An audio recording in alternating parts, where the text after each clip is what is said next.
সম্মানিত ভিউয়ার্স, আসসালামু আলাইকুম। আজকে আমি আপনাদের দেখানোর চেষ্টা করব বাণিজ্যিকভাবে কিভাবে মৌমাছি চাষ করে মধু উৎপাদন করা হয়। এখানে আমরা ছোট ছোট অনেকগুলো বক্স দেখতে পাচ্ছি। বক্সগুলোতে মৌমাছির চাক রাখা আছে এবং চাকগুলো এই যে বদল করে দিচ্ছে। মৌমাছির সংখ্যা অনুযায়ী চাক বৃদ্ধি করতে হয় অনেক সময়, তাই মৌমাছির চাষি ভাইয়েরা এটাতে মধুর উৎপাদনের জন্য নতুন চাক রেখে দিচ্ছে। ওনাদের হাতে এই যে দেখতে পাচ্ছেন যে নতুন চাকগুলো নেওয়া আছে।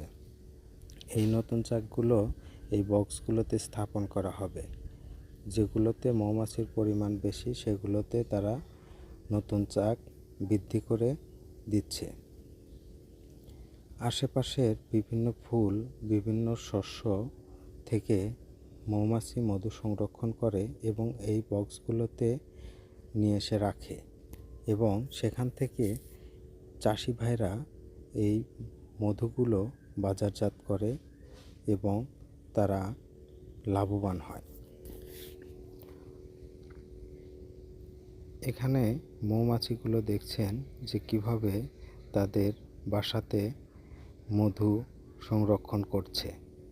এখানে নতুন একটি চাক স্থাপন করা হলো। এখানে মৌমাছির পরিমাণ বেশি, চাকের পরিমাণ কম থাকার কারণে এই চাষি ভাই নতুন করে আরেকটি চাক ওখানে স্থাপন করলো। এখানে দেখতে পাচ্ছি যে অনেকগুলো ছোট ছোট বক্স। এই বক্সগুলোতে মৌমাছি ঢোকার জন্য এখানে একটা সুড়ঙ্গের মতো রাখা আছে। এখান দিয়েই মূলত মৌমাছি যাতায়াত করে এবং মধু আহরণের জন্য তারা মাঠে যায়, আবার এখানেই আসে। এখানে এই ভাইটি কাজ করছে, পাশাপাশি আরেকটা মৌচাষি ভাই কাজ করছে।